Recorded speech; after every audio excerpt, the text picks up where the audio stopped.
జగన్మోహన్ రెడ్డి అనే వ్యక్తి ఏ రోజైనా కానీ ఇంగ్లీష్ మీడియంను అపోజ్ చేసినాడు అని చెప్పి నువ్వు ప్రూవ్ చేయి. సిద్ధమా? సిద్ధమైతే చెప్పు. ఊరికెందుకు అబద్ధాలు ఆడుతూ? మీకు అవకాశం ఉన్నది. మీరు 5 ఏళ్ళు ముఖ్యమంత్రిగా ఉన్నారు.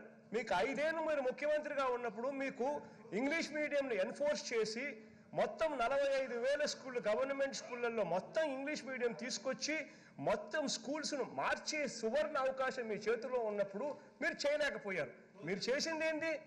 45,000 గవర్నమెంట్ స్కూళ్ళల్లో కేవలం 34% మాత్రమే ఇంగ్లీష్ మీడియం స్కూళ్ళుగా ఉన్నాయి అని అంటే 66% మీ హయాంలో గవర్నమెంట్ స్కూళ్ళన్నీ తెలుగు మీడియంలోనే ఉండే పరిస్థితిలోకి మీరు తీసుకొచ్చినారు అని అంటే సిగ్గుతో తలంచుకోవాలి మీరు.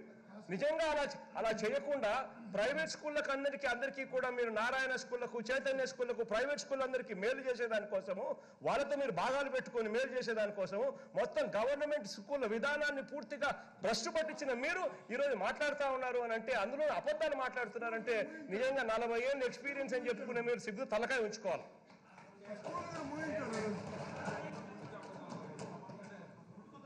నేను తల వంచుకోవడం కాదు, ఆయన సిగ్గుతో తలంచుకోవాలి. ఆయన క్షమాపణ చెప్పాలి ఆంధ్రప్రదేశ్ రాష్ట్రానికి. నా సాక్షి పేపర్ మిమ్మల్ని మోసం చేసింది, నేను మిమ్మల్ని మోసం చేయలేదని ఆయన చెప్పాలి, నేనుగా చెప్పాల్సింది. అంటే సాక్షి ఒకటి, ఈయన ఒకటే అధ్యక్ష. సాక్షిలో రాస్తే మాత్రం ఈయనకి సంబంధం లేదు. ఈయన ఆ రోజు మాత్రం ఏ రాసిన అధ్యక్ష, నారాయణ స్కూల్స్ని ప్రమోట్ చేయడానికి ఇంగ్లీష్ మీడియం పెట్టారని. ఇప్పుడేం మాట్లాడుతున్నారు? తెలుగు మీడియం ఎందుకు వచ్చిందంటే నారాయణ స్కూల్స్ పోవడం కోసం తెలుగు మీడియం పెట్టారు. ఈ మనిషి నిజంగా ఈ మనిషి ఎలా మాట్లాడుతున్నాడు? అసలు ఈ మనిషికి ఏమైనా బుద్ధి జ్ఞానం ఉందా అధ్యక్ష? ఉందా ఏమన్నా?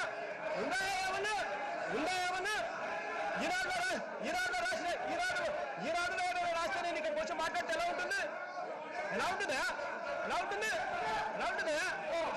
బుద్ధిందా ఏమన్నా? భయపడతాం ఏమన్నా? బుద్ధుందా ఏమన్నా? వయసు పెరుగుతా ఉంది, బుద్ధి కూడా పెరగాల. ఈనాడులో పొద్దున ఈనాడులో రాసే ఐటమ్ తీసుకొని వచ్చిన ఇక్కడ మాట్లాడితే ఎలా ఉంటుంది? ఏం మాట్లాడతారు? బుద్ధుందా ఏమన్నా? ప్రజలందరూ టీవీల దగ్గర చూస్తున్నారు పవన్ కళ్యాణ్ గారు. గౌరవ అధ్యక్షుల వారికి హృదయపూర్వక నమస్కారం. నాకు మాట్లాడే అవకాశం ఇచ్చినందుకు గౌరవ ముఖ్యమంత్రి గారికి, మీకు హృదయపూర్వక నమస్కారం. నేను గవర్నర్ గారి ప్రసంగానికి మనస్ఫూర్తిగా పార్టీ తరఫు నుంచి, నా తరఫు నుంచి మనస్ఫూర్తిగా దానికి మద్దతు తెలుపుతూ ధన్యవాదాలు తెలియజేసుకున్నాను అధ్యక్ష. ఇక్కడున్న ఎక్కువ మంది చాలా సీనియర్ నాయకులు, మోస్ట్ ఆఫ్ దెమ్. నాకు ఇలాంటి సెషన్స్ ఎలా ఉంటాయో నాకు తెలియదు. ఫస్ట్ టైం నేను అంటే గొడవ ఎలా ఉంటుంది అసెంబ్లీలో నాకు తెలియదు. నాకు చాలా ఆశ్చర్యం కలిగింది ఏంటంటే, నేను ఇట్లాంటి గొడవలు టీవీల్లో గతంలో తెలంగాణ నరసింహన్ గారు గవర్నర్గా ఉన్నప్పుడు, ఉమ్మడి రాష్ట్రం అప్పుడు గొడవలు చూశాను, టీవీలో చూసామని. అట్లీస్ట్ దానికి ఒక కారణం ఉండిందో, ఇంకో 100 విభేదించే పరిస్థితులు ఉన్నాయి. ఇక్కడ విభేదించడానికి ఏముందో నాకు తెలియలేదు.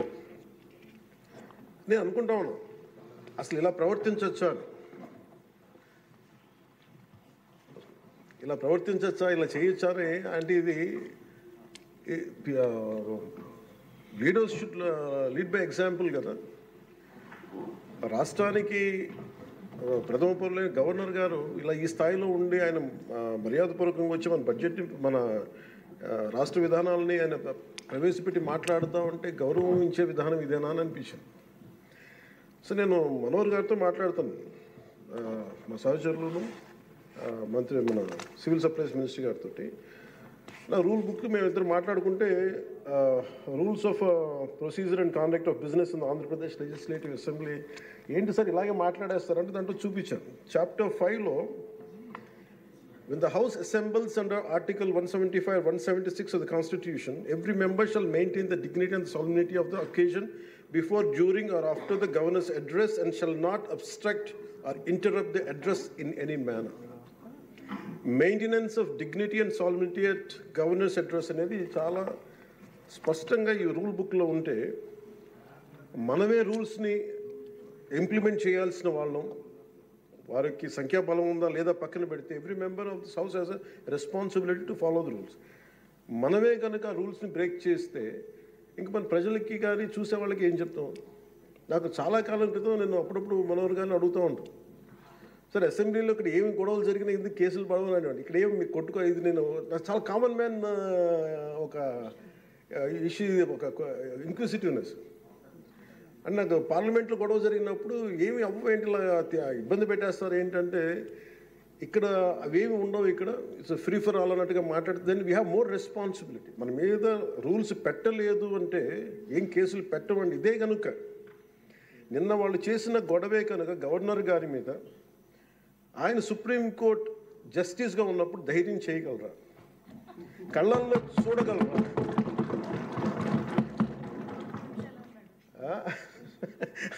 నాకు అదే అనిపించింది. అంటే గౌరవించాల్సింది పోయి ఈ విధానం ఏంటనిపించింది. నిన్న టీవీ వాళ్ళని అడిగారు, మీరు వీళ్ళు వైసీపీ నాయకులు ఇలా మాట్లాడారు కదా, మీ ఇదేంటి అని. YCP synonym for ruckus. అంటే గొడవకు కానీ బూతులు కానీ వాళ్ళు పర్యాయ పదం అయిపోయారు. అంటే నిన్న చూసిన గొడవ జరిగిన తర్వాత నాకు నిజంగా అనిపించింది, గౌరవ ముఖ్యమంత్రి గారు అన్ని సంవత్సరాలు వాళ్ళు ఎలాగా వాళ్ళని తట్టుకొని నిలబడ్డారు, ఆయనకి హ్యాట్స్ ఆఫ్ తెలియజేస్తాడు. అది ఎంత గట్స్ ఉండాలి, ఎంత దమ్ము ఉండాలి, ఎంత ధైర్యం ఉండాలి. అలాగే నాకు నిన్న గొడవలు జరుగుతుంటే నాకు అనిపించింది, నాకు ఇవే గుర్తొచ్చినాయి అధ్యక్ష.